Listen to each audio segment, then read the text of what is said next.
آج بھی میں ابھی اس وقت میں کراچی میں بیٹھا ہوں. میں ویسے تو صبح شام میں جاتا ہوں, اپنے دوستوں سے ملتا ہوں, وکیلوں سے. ایک وکیل آپ کو جو ہے چودھری صاحب کے حق میں یا ثاقب نثار صاحب کے حق میں بات کرتا ہوا, تعریف کرتا ہوا نظر نہیں آئے گا. میں ایمانداری سے کہتا ہوں, کوئی لگی لپٹی بات نہیں ہے, قسم کھا کے کہتا ہوں, کوئی وکیل بھی نہیں. اور میں اسی لیے کہ میں بار بار کہتا رہا ہوں اور بار بار میں خبردار کر رہا ہوں, میں وارن کر رہا ہوں بہت سے ان سارے وکیلوں کے جذبات کی نمائندگی کرتے ہوئے میں بتا رہا ہوں کہ وکیلوں اور عدلیہ کے درمیان میں, ہائی کورٹ اور سپریم کورٹ کے درمیان میں اور وکیلوں کے درمیان میں ایک بہت بڑی خلیج آ گئی ہے, ایک بہت بڑا تعلقات میں ایک دراڑ پڑ گئی ہے. میں ڈرتا ہوں خدا نخواستہ اس کا کبھی کوئی سپانٹینیس کوئی چیز نہیں نکل سکتی ہے. آپ یہ کہہ رہے ہیں کہ وکیل اور ججز کے درمیان ایک خلیج آ گئی ہے. چیف جسٹس میاں ثاقب نثار صاحب نے مختلف جگہوں کا دورہ بھی کیا, مختلف دورے بھی کیے. وہ ان جگہوں پر بھی گئے جہاں پر اصل میں گورننس کو بہتر بناتے ہوئے ان چیزوں کو ٹھیک کر لینا چاہیے تھا, لیکن ایسا نہیں ہوا, جس میں اسپتالوں کے دورے شامل ہیں.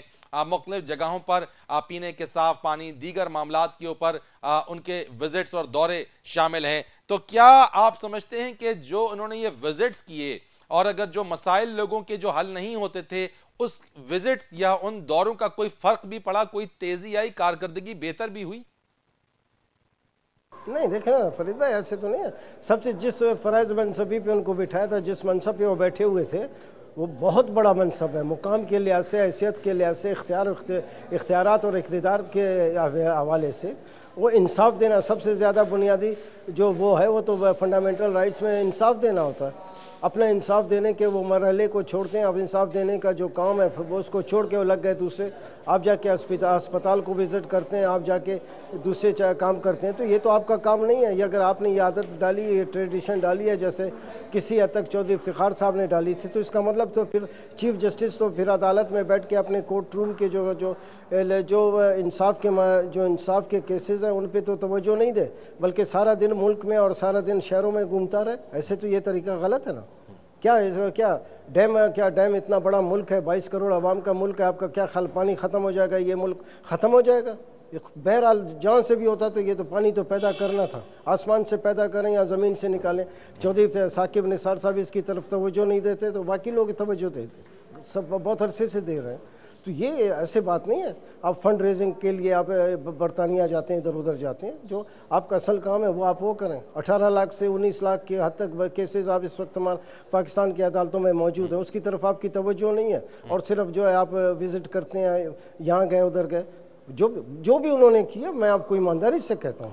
کور صاحب, کوئی ایک اچھا فیصلہ بھی تو کیا ہوگا, اچھے ڈیسیجنز بھی ہوں گے, پرفارمنس کہیں نہ کہیں آپ کوئی پرفارمنس تو ایسی ہوگی چیف جسٹس میاں ثاقب نثار صاحب کی جو آپ کے نزدیک آپ اسے اپریشیٹ بھی کریں گے. چلیں, جو بھی اچھا کام کیا بس چلیں, اس کے لیے آپ بھی دعا کریں, میں بھی کیا دعا کروں. مگر یہ کام نہیں ہوتا کہ ساری زندگی 2 سال آپ بیٹھے رہے اور ابھی آپ صرف یہ کہہ رہے ہیں کہ کوئی ایک اچھا کام تو کیا ہوگا. 2 سال میں اس کا مطلب صرف ایک اچھا کام کیا جس کے لیے میں اور آپ اس کی تعریف کریں؟ نہیں, ایسے نہیں ہوتا. سارے پولیٹیکل کیسز آپ لوگوں نے لے, پولیٹیکل کیسز کیے آپ لوگوں نے. میں چیختا رہا, میں بولتا رہا, میں بار بار بولتا رہا. ثاقب نثار صاحب کو میں نے بولا کہ آپ انور ظہیر جمالی صاحب سے پوچھیں کہ یہ آپ کے کس کے کہنے پہ جو ہے پاناما والا کیس جو ہے آپ نے انٹرٹین کیا. ہمارا کام ہے سمجھانا, ہمارا کام ہے بولنا. حالانکہ دوسرے وکلا کے نمائندے بہت نرم لہجے میں بات کرتے ہیں, میں سخت لہجے میں اس لیے بات کرتا تھا کہ ان کو سمجھ آئے گی. آج کیا ہوا, میں اس وقت بھی چیختا رہا تھا کہ پاناما والے کیسز میں یا جتنے بھی آپ پولیٹیکل کیسز انٹرٹین کر رہے ہیں, اس میں ان کو کچھ نہیں ہے. یہ سیاسی لوگ ہیں, یہ بچا کر نکل جائیں گے. نواز شریف صاحب ہوں, زرداری صاحب ہوں, عمران خان ہو, جو بھی ہو, ان میں سے کسی کو کوئی نقصان نہیں ہوا. جو نقصان ہوا سپریم کورٹ کو ہوا, جو آج میں بھی چیخ رہا ہوں اور سارے پاکستان کے وکیل چیخ رہے ہیں. شام کو جتنے پروگرام ہوں گے آپ دیکھیں گے ایک وکیل جو ہے ثاقب نثار صاحب کے حق میں بات کرتا ہوا نظر نہیں آئے گا. آپ یہ کہہ رہے ہیں کہ چیف صاحب کو پاناما کیس کو انٹرٹین نہیں کرنا چاہیے تھا؟ بالکل نہیں کرنا چاہیے تھا. میں آج اسی دن میں نے کہا, اسی ہفتے اسی دن میں نے کہا, میں آج پھر کہتا ہوں غلط تھا, لوگوں کے کہنے پر کیا گیا. وہ میں آج بھی کہتا ہوں. ایسے تو نہیں ہوتا آپ عدلیہ میں بیٹھ کے جو ہے اپنی مرضی کے کیسز لیں اور اپنی مرضی کے وہ سارے ملک میں جو ہے ایک انتشار پیدا کر دیا, ایک بے چینی پیدا کر دیا آپ نے. یہ طریقہ تو نہیں ہے. آپ انصاف دیں, انصاف دینے سے تو لوگوں کو ریلیف ملتا ہے, سکون ملتا ہے, ذہنی اور قلبی جو ہے تسکین ملتی ہے. آپ بجائے لوگوں کو سکون اور ذہنی اور قلبی تسکین دینے کی بجائے جو لوگوں میں آپ نے انتشار پیدا کیا، لوگوں میں ایک بے چینی ہے، سارے ملک میں ایک افراتفری مچی ہوئی ہے. یہ طریقہ میں سمجھتا ہوں نہیں، بالکل میں ایمانداری سے کہتا ہوں، میں قسم کھا کے کہتا ہوں کہ بالکل جو میرے دل و دماغ میں ہے میں اس کا اظہار کر رہا ہوں. غلط کیا ثاقب نثار صاحب نے، چودھری افتخار صاحب نے کیا. یہ بالکل اپنی جاگیر سمجھ کے کسی چیز کو بیٹھنا، میں سمجھتا ہوں یہ اچھی بات نہیں ہے.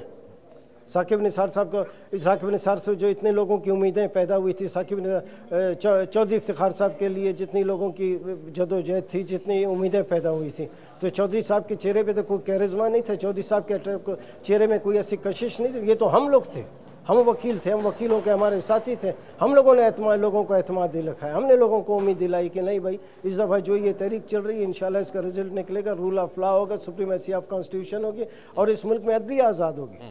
عدلیہ آزادی کا یہ مقصد ہے. آپ جس بات کی بات کر رہے ہیں عدلیہ بحالی تحریک کے بعد کہ سپریمیسی ہوگی یا رول آف لا ہوگا، لیکن تاثر یہی تھا کہ ہر طرف عدل انصاف ہوگا اور جس سپریمیسی اور رول آف لا کی بات کریں، لیکن ایسا نہ ہو سکا. میں آپ سے پوچھنا چاہتا ہوں کہ ایسا کیوں نہ ہوا، کیونکہ آپ خود بھی تو اس بحالی تحریک کا حصہ تھے. نہیں، میں تو اس تحریک کا حصہ تھا، میں تھا اور ہمارے دوست تھے، میں اکیلا تو نہیں تھا. اکیلا آدمی تو کچھ نہیں کرتا. پاکستان کے سارے لوگ تھے، پاکستان کے سارے عوام، غریب لوگ، پولیٹیکل ایکٹیوسٹ، سیاسی یہ چینل والے ہمارے صاحب جیسے ساتھی تھے، سب تھے، جرنلسٹ تھے. ہم نے تو لوگوں کو ایک امید دلائی تھی. مگر یہ کہ چودھری صاحب یہ سمجھ بیٹھے کہ یہ سارا کچھ ان کے لیے ہوا ہے، یہ جو کچھ ہوا ہے ان کے لیے ہوا. ایسے نہیں ہے. 2 دفعہ دنیا انسان کی تاریخ میں 2 دفعہ جو ہے ایک چیف جسٹس بحال ہوتا ہے. تو یہ میں سمجھتا ہوں انہوں نے یہ غلطی کی کہ وہ سارا بیٹھ کے وہ یہ سمجھیں کہ سب ان کے حق میں ہوا ہے. میں نے تو اسی بالکل 1 مہینے 2 مہینے کے اندر ہی میں نے کہہ دیا تھا کہ کچھ بھی نہیں، تبدیلی تو کچھ بھی نہیں آئے. آج بھی جو ہم عدالتوں میں فرعون ججز کے سامنے پہ پیش ہو رہے ہیں، میں نے اسی وقت کہا تھا اور میں اس کے باوجود بھی ان کو سمجھ آنی چاہیے تھے. مگر اگر ایک آدمی سمجھنا نہیں چاہتا ہے تو اس میں تو ہمارا قصور نہیں ہے. انسٹیٹیوشن کو تباہ برباد کیا. آج ساری دنیا میں لوگ جو جتنے بھی لیٹیگنٹس ہیں جو کوشش کرتے ہیں کہ عدالتوں سے باہر جو ان کے فیصلے ہو جائیں، جرگے میں ہو جائیں، پنچایت میں ہو جائے، خانگی فیصلے میں ہو جائے، تو یہ تو ہمارا عدالت جو انسٹیٹیوشن ہے ہمارا عدالت کا، انصاف کا، وہ تو اس نے تو ترقی نہیں کی. اچھا کور صاحب، چیف جسٹس ثاقب نثار صاحب کے اس دور کے اندر بہت سارے سو موٹو نوٹسز دیے گئے. اب وہ نوٹسز جو تھے آپ کیا سمجھتے ہیں، کیا جو سو موٹوز دیے گئے وہ ٹھیک تھے، وہ یعنی صحیح اقدامات اٹھائے انہوں نے؟